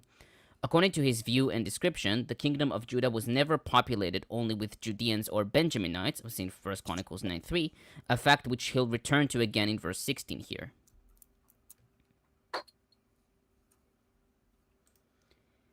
Sorry. Yeah, we do have some comments, but before I forget, so I'm looking at this list of cities that he fortified, which I don't think was in Kings. No, it's not. Yeah. So the note here in the SBL Study Bible says, according to archaeology, Beth Zur was destroyed at the time of Rehoboam, and Lachish was not yet fortified. The list may therefore come from a later king. Yet, will we know that it comes from later? That's not really debated. Well, I mean, they do claim to be sourcing from earlier sources, so it's possible they could have some accurate information occasionally. This is not one of those. This is not one of those. Quite right. Yes, we should read the comments though too. My unfinished sock offers $2 and says, "Don't get dressed and make coffee. Like and share instead." Oh, that's a dig at me. He was shouting us out on Blue Sky, and I responded with, "Does that mean I have to get up and get dressed?" The coffee was never optional. Matt White says, "Lawrence, you mentioned the city of Tekoa. That was the name of the base of the 101st Airborne Band of Brothers." I mean, it's spelled differently. Tekoa is Tekoa. Yeah.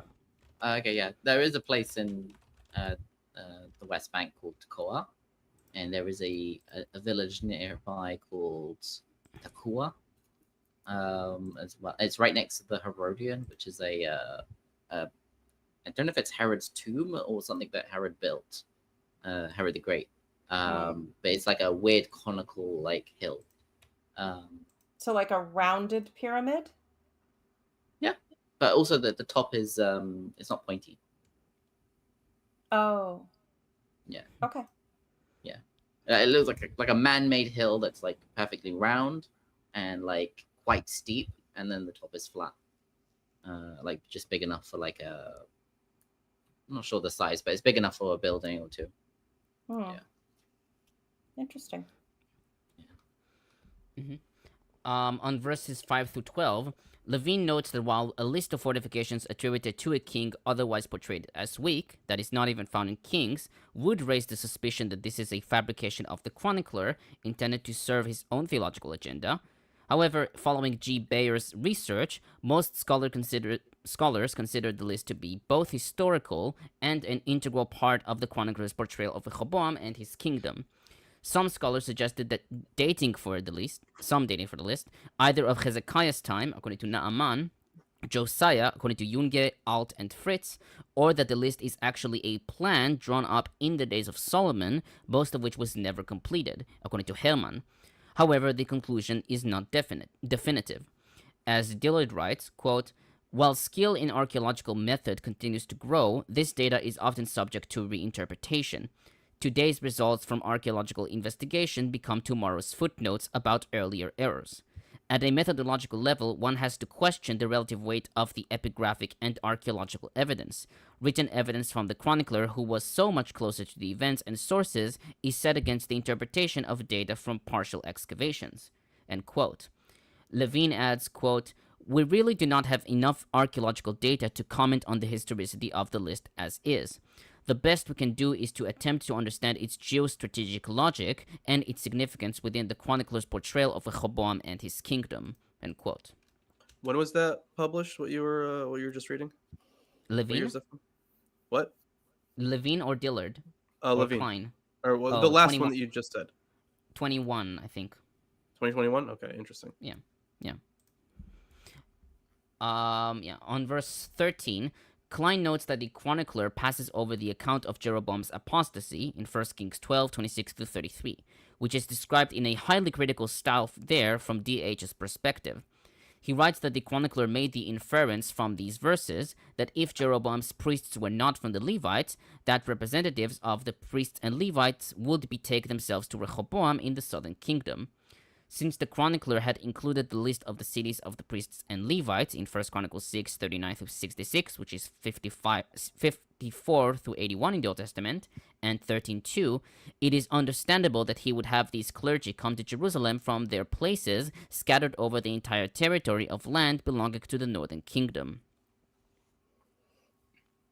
I think this pretty clearly shows the bond between the Davidic line and the claim of Judah to rule and the claim of the Levites to be the priestly tribe and class.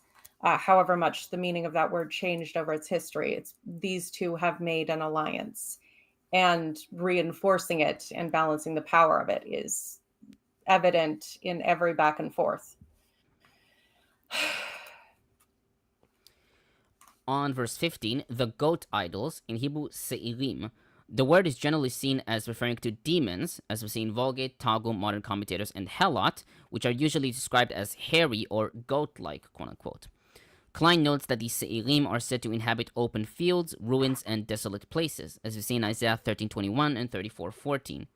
He also writes that this verse is an allusion to Leviticus 17:7, where sacrifices that are performed without the appropriate blood rite before the tent of meeting are called their sacrifices for goat demons, in Hebrew zevachehem laseirim, i.e., the chronicler uses Leviticus 17:7 to label the worship of North Israel as the worship of satyrs or goat demons. Satyrs, really? Very Greek idea. All right. The Visually authors similar. believed that those things existed. Why They not? did. Do we have any That's understanding of probably what I mean? Because I know that there's a lot of Bible interpreters will put in the footnotes of various translations. You know what satyr probably meant, or what behemoth probably was, or what have you. Yeah, And so you know this. just goat demons, hairy, wild, spirits of the wild, not necessarily satyrs from Greek mythology, but like a visual similarity probably to like the idea of what a satyr was. So they were thinking Goat demons. quasi-human with goat legs. Well, it could have been more of a Baphomet effect, if you prefer. Yeah, it could have been more of that. Yeah. I mean, even I- satyrs in Could've Greek just mythology been- aren't always shown with goat legs. So Yeah, well, the satyrs are usually shown mid-coupling with yeah, that's also everyone. true. Everyone, all the time. I don't know if these particular goat Yeah, demons... erect penises. Although, yeah. I did not That's think... why they were so popular. Well, they make a great comment about hairy men. I did not think that Jewish men were remarkably lacking in body hair. That has not been my understanding. Perhaps, Isaac, you could illuminate us on this particular phenomenon? You can't say anything. Well, I meant as a group.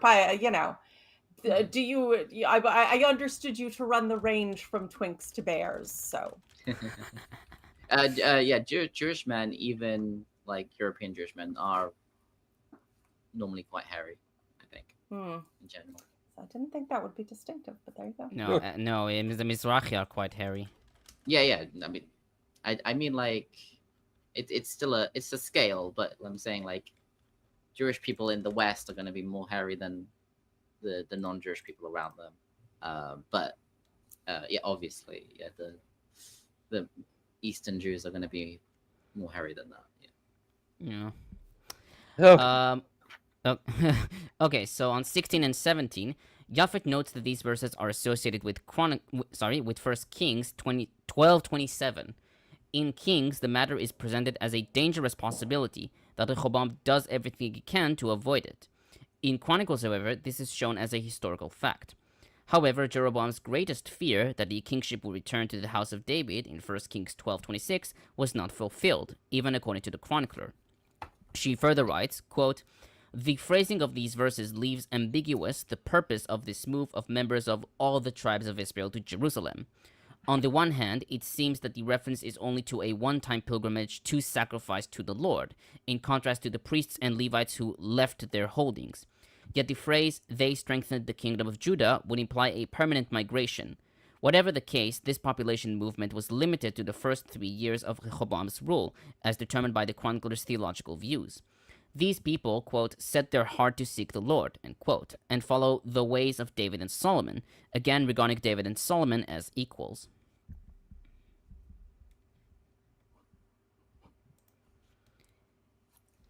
And I'm sorry. When I looked at the chat and Peter said that the Bible is very accurate when thrown from a short distance. yeah. I'm sorry. I guess. I didn't mean to interrupt. We were getting through the commentary. Yeah. We have a few And Christians in finally- chat, so I'm sorry. trying to help them out. Oh, bless their hearts. Are they the ones quoting about kissing the sun? Yeah. That sounds really creepy. Yeah. I didn't know about this until quite recently, but there's a psalm that says something about kiss the sun, blah blah blah, and like that's only the Christian translation, because the Hebrew. Oh, I doesn't thought it say might have just then, been it like says be bar. nice to your child so they don't hate you, No, but no. poetically. It's embrace purity, because Mm. bar in Aramaic means sun, but it doesn't mean sun in Hebrew. Okay. All right. Well, you know what? Just to make sure I don't accidentally obey the Oh. Bible, I'll be Well- sure to engage in something very impure. We'll get to when we get to Psalms, we can talk about it. So Isaac, so you can kiss okay the if sun, you but accidentally man-on-man action is not allowed. That's basically the gist of Lilith, it. it's okay if you accidentally obey the Bible. There are enough contradictions to allow that. That's true. As long as I'm keeping it, I'm also breaking it. That's encouraging. I kissed the sun and got arrested. Okay, but let's recognize how much of a banger that was. That oh god, that actually that would be perfect to have the Christian parody, pseudo Christian parody of that. All right, so are we then? No. Things. Actually, have- that I would be a have really one- good song. I kissed a calf and I liked it right because of the in Oh, Hosea, yeah, Yep. accused Or- them of kissing calves. So that, you know what, that's a great idea. Thanks me. No, actually, I think kissed- I did kissed you the say that before? coal and I liked it. Isaiah, right? A coal? sure. Oh, A that's coal. Moses, no? No, that's Isaiah. Oh, okay, this is a midrash about Moses. Or Yeah. yeah, I kissed Jesus and all I got was 20 gold pieces or whatever. Okay. Yeah, well, I'm not gay, but $20 is $20. Is it, oh no, it's 20 Oh my pieces God. of silver, right? I'll say I got a Yeah. T-shirt that says I kissed Jesus and all I got is herpes. Wasn't it 30 pieces of silver? Oh, 30 pieces of silver, Yeah. sorry. 30 pieces of silver, yes. Joseph was 20, Jesus was 30 because he's a special boy. Okay. Finally, on 18 through 23, according to the chronicler, large families are a sign of divine blessing, as we see in 1 Chronicles 3, 1 through 9, 14, 2 through 7, 25, 5, etc. Dillard writes that while it is not impossible that Rehoboam had 18 wives and 60 concubines, as well as 28 sons and 60 daughters before the 5th year of his reign, i.e. by age 46, as we see in 1213, it seems improbable that his harem would have been this large before his accession. He writes that it is more natural to see this as a total for his family through the duration of his reign of 17 years. Japhet writes that it is quite probable that Absalom, Ma'acha's father, is the famous son of David. This would mean that Ma'acha was Rehoboam's cousin. However, according to 2 Samuel 14:27, Absalom had only one daughter, Tamar. Thus, we could claim that Ma'acha was not actually Absalom's daughter, but rather his granddaughter, through Tamar and her husband Uriel of Gibeah.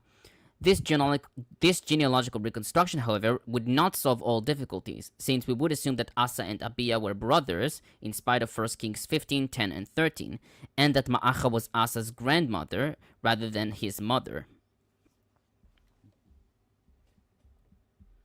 Yeah, that's it. And Okay. That's interesting. We've got time. We can read 12, and I'll jump on that if we're good. Shishak. Okay. When the rule of Rehoboam was established and he grew strong, he abandoned the law of the Lord, he and all Israel with him. In the 5th year of King Rehoboam, because he had been unfaithful to the Lord, King Shishak of Egypt came up against Jerusalem with 1,200 chariots and 60,000 cavalry. A countless army came with him from Egypt, Libyans, Sukkim, and Cushites.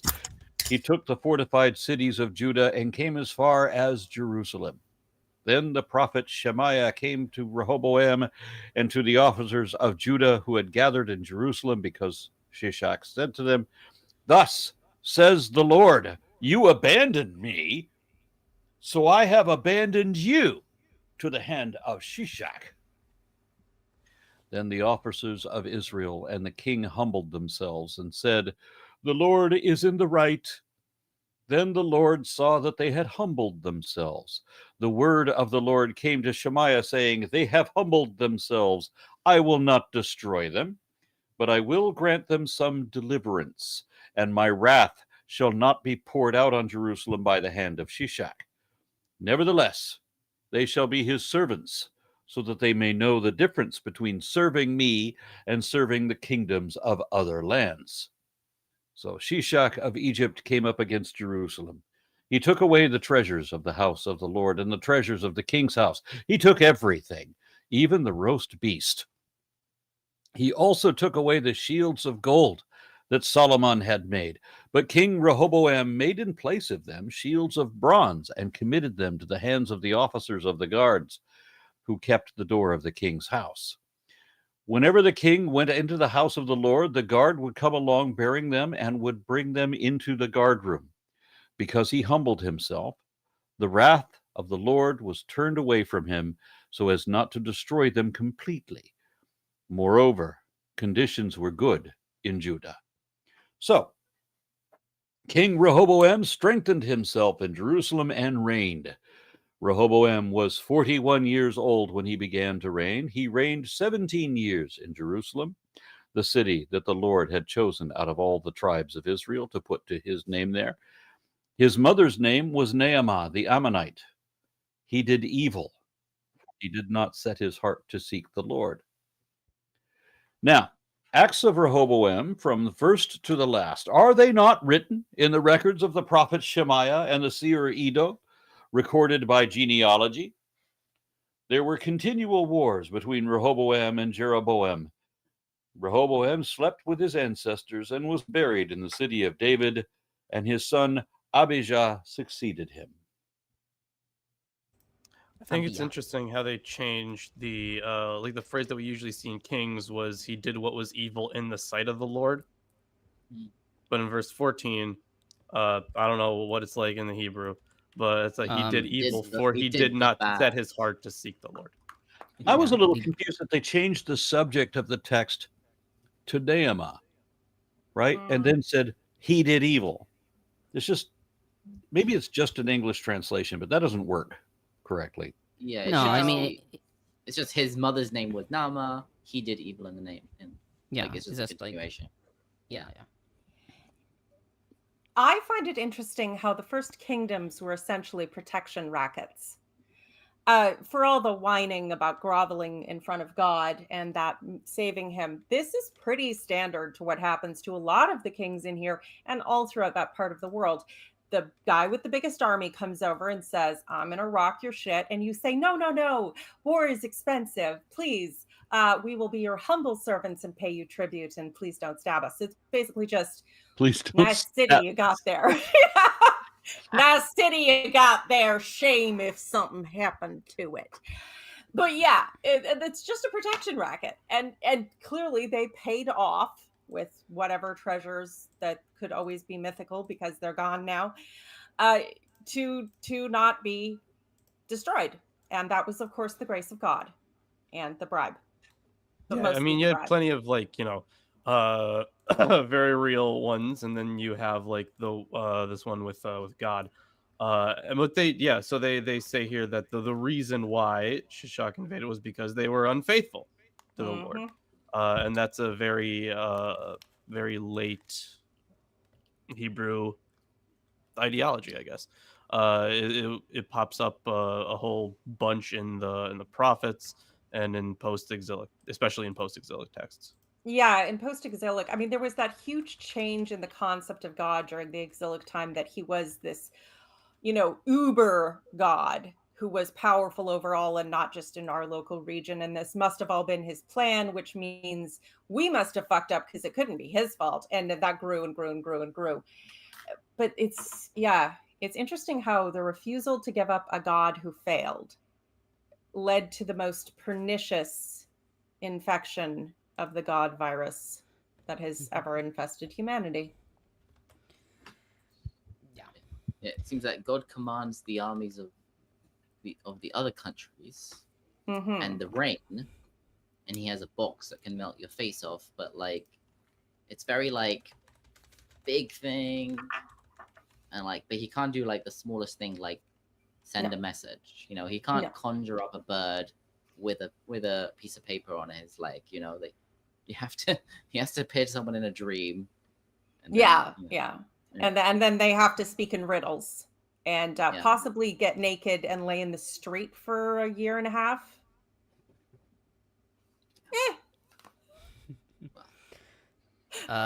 Though I do need to commend Aaron for not mentioning either Shake Shack or Shawshank. I don't know which would be more appropriate.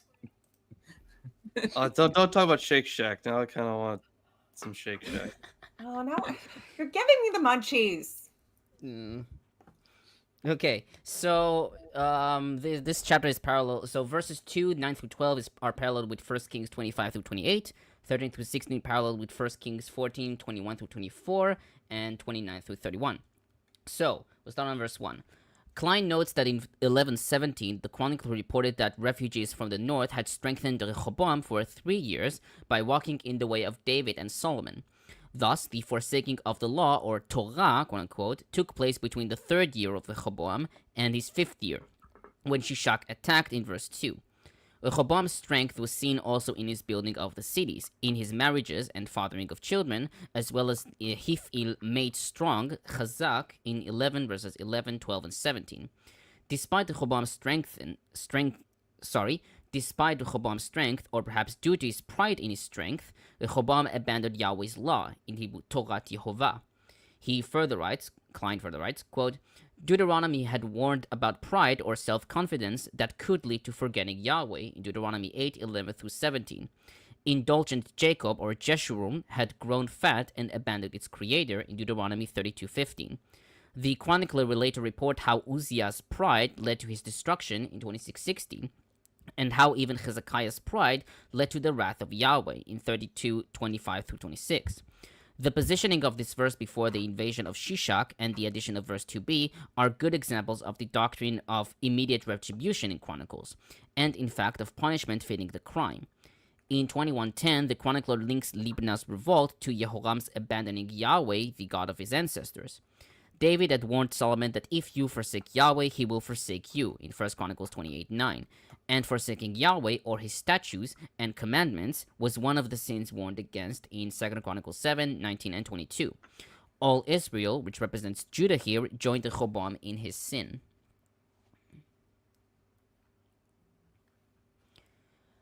On verses 3 and 4, these verses contain details not found in Kings.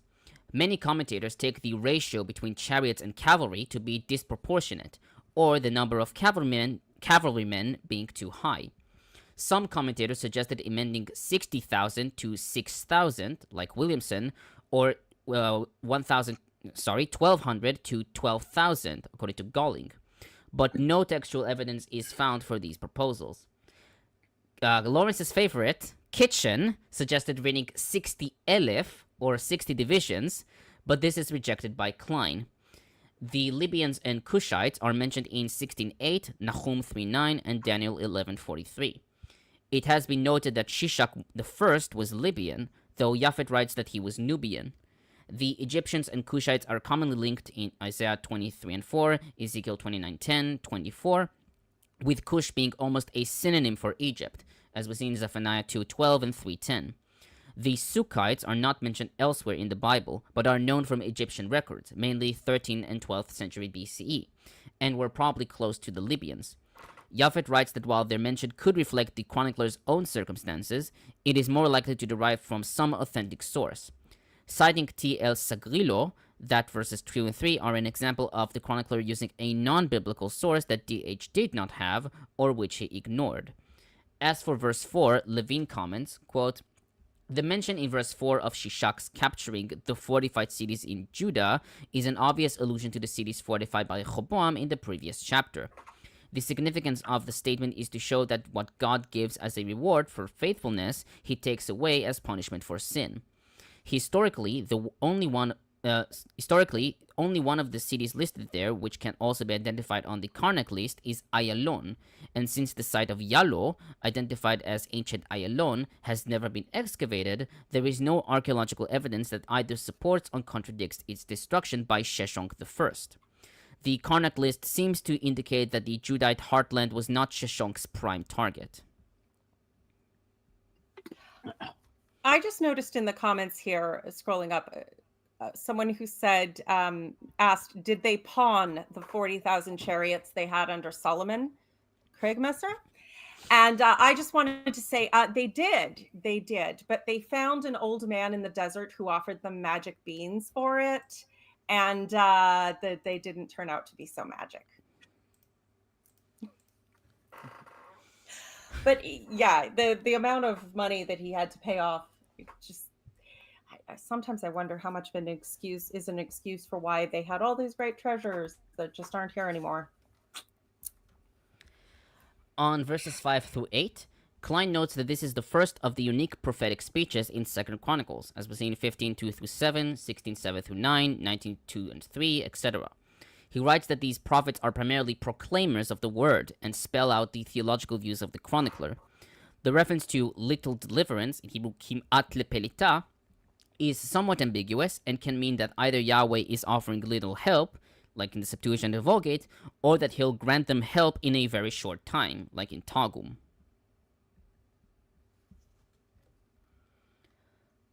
On verses 9 through 11, Japhet comments, quote, the original narrative sequence now resumes from where it was interrupted in verse 2. In order to bridge the lengthy gap, the chronicler repeats the notes concerning Shishak's approach. The choice of words even reflects the steady progress of the Egyptian force, which in verse 4 came as far as Jerusalem, in Hebrew, Vayavo ad Yerushalayim, and here already came up against Jerusalem, Vayal al Yerushalayim, only to return, however, after looting the sacred and royal treasures, including the golden shields of Solomon. While the loss of these treasures is the focus of the story in 1 Kings 14, here it is only the reduced form of divine punishment. The chronicler, however, has left the story of the shields unchanged, except for some linguistic alterations, causing a certain roughness between Shemaiah's prediction of serving the kingdoms of the countries and the results of Shishak's invasion as actually described. It's always fun when you can see the edges butting up against each other and the edit isn't quite even. You're like, that there's something happened there. On verse 13, Levin writes that this verse is somewhat out of place. Most of it is taken from 1 Kings 14:21, where it serves as a standard ascension formula, introducing King's account of Rehoboam's reign over Judah. In Chronicles, it is part of the 4-verse summary of his rule. He notes that Nehemiah is actually the only one of Solomon's famous 1,000 wives, quote unquote, to be named anywhere in the Bible. Neither Kings nor Chronicles have anything negative to say about this union, or about the fact that Rehoboam is half Ammonite, especially given Deuteronomy 23, 4-7, which is 3-6 in the Old Testament, which forbids any union with Moabites and Ammonites. Ah, yes. Those dirty, dirty Moabites and Ammonites who are also related to them through the incest cave. Gotta love biblical family values. Speaking of which, And- Aaron, do you want to read sorry. another comment? My unfinished journey says Rehoboam slept with his ancestors. Proof that the Bible deals in timeless moral principles, like incest kinks. No incestuous necrophilia in the comments. It's bad enough it's in the That's Bible. not really a good example of that, because slept with the ancestors doesn't mean slept with in the sense that we would say. But it's more like what you referenced earlier, where a man and 2 children go into a cave and a man and 4 children come out. Yeah, that's always a fun thing to remember. It's kind of funny because as a Christian kid, I was very much fed with all the Bible stories possible. There was always a kid-friendly version, except for very few things. This was one of them. There Yeah. was. And in 2 examples of where we have, God wiping out everybody in a given population except for one guy that God decides is righteous enough, I think it's amusing that the one guy that God thinks is worth saving is the naked drunk molesting his children. Yeah, it The always story implies that flashes he's me on back punishment, to Christopher but yeah. Hitchens going, I don't know about you yourself, but when you're in public on the bus and a man starts talking, an old disheveled man starts talking about how God is here speaking to him and telling him important things. Do you move closer to this man or farther away? All right, Tomer. And yes, pleaded- one One final comment. One Okay. final comment on verse 14. Japhet comments, quote, in the general evaluation of Rehoboam as an evildoer, the chronicler agrees with 1 Kings 1:22-24. The enumerations of his sins, however, is drastically abbreviated and completely rephrased. The appraisal, he did not set his heart to seek the Lord, certainly expresses reservations about his religious attitudes, but not downright condemnation. This characteristic chronistic phrase adequately expresses an ambivalence over Rehoboam. He is presented as a king who twice humbled himself before the Lord and heeded his prophets, in refraining from fighting Israel in 11:4 and in repenting during Shishak's invasion in 12:6. On the other hand, his reign was also the occasion of the tragic schism between Judah and Israel, and the invasion of Shishak, who threatened Jerusalem and looted its treasures. Rehoboam's history is then a complex mixture of good and evil, success and failure. His rule is sketched in moderate contrast to the severely negative view of 1 Kings 14:22-24, and the final verdict, he did evil, is delivered as briefly as possible. I still find it odd that they would try and rehabilitate Rehoboam by attributing all that work to him that we've already covered historically. He did not fortify any of those cities. That's all nonsense. Some of them didn't even exist. But that they attributed all this to him, obviously to spit shine his image up. So I'm not sure why why are they trying to rehabilitate Rehoboam? I don't get it. Well, they try to rehabilitate Manasseh too, so Eh, All right. fair. Much as I would like to continue, I do have another engagement I have to jump onto. So next time or this time next week. yeah, that works. Sure, I guess. Same bat hey. time, same bat channel. make sure to join the Discord, my Discord. I don't know about any other Discords. We're back doing the Wednesday Quran show. Because Ruben was out for a few weeks, having a real life. And I am reading this book now, History of the Quran. It's been very interesting so far. Is it? Yeah. When you're done with that book, I would like to talk about it. Listen, dude. I'd love to talk about it, but at the same time, this is not a field that I am anywhere near an expert in. So while I will have thoughts, you shouldn't be taking anything from me, even after I read this. I have a whole bunch of other stuff to I'm read. asking for a summary book report. Sure, yeah, I can give you a summary book report. Yeah. Think middle school book report. He does not have time to read your doctoral thesis. I can give you something really cool that they talk about. So one of the earliest Quranic manuscripts is actually a palimpsest, which means that a scribe who wrote the Quran on it actually erased the text that was on it before, and then that was on the manuscript before, or on the parchment before, I should say, and then wrote the Quran on it. And that's that was a very common practice in the ancient world. They didn't want to, spend the time or money to make, new things to write on, so they just erased what was on something they already had, and then just wrote something new on it. Which is how we ended up without calculus for 1700 years, because there used to be calculus, but the Christians erased it, and we had to wait for Newton. The thing is, Archimedes and the method that laid out the heart of calculus, didn't it? But you have Indians as well and Chinese who developed calculus independently of the Europeans. Okay. Yeah. Not to mention that there were medieval mathematicians in Europe who also developed aspects of calculus, but they were never known. But not very accurate, I would say. Which means either way, we had another version of it. How about that? One of the arguments that I get from believers is that math isn't a real thing. That math is just an abstract concept, and somehow if there wasn't God, then 2 and 2 wouldn't be 4 somehow. But I mean, when all these different cultures independently come up with something like that, that shows that there has to be an objective reality to it.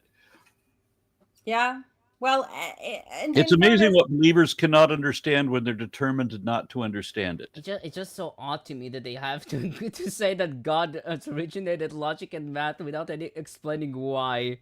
Yeah, because the thing is, they want something to ground the math, but God is the ether. Okay, you guys all know what the ether is, yeah?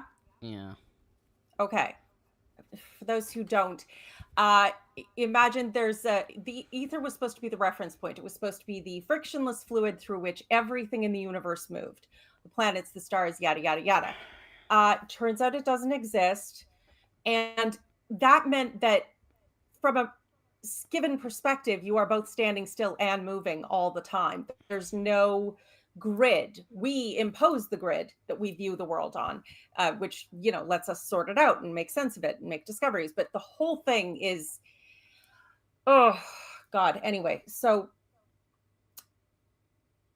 I lost my train of thought there. All right, Tomer, say goodbye. No.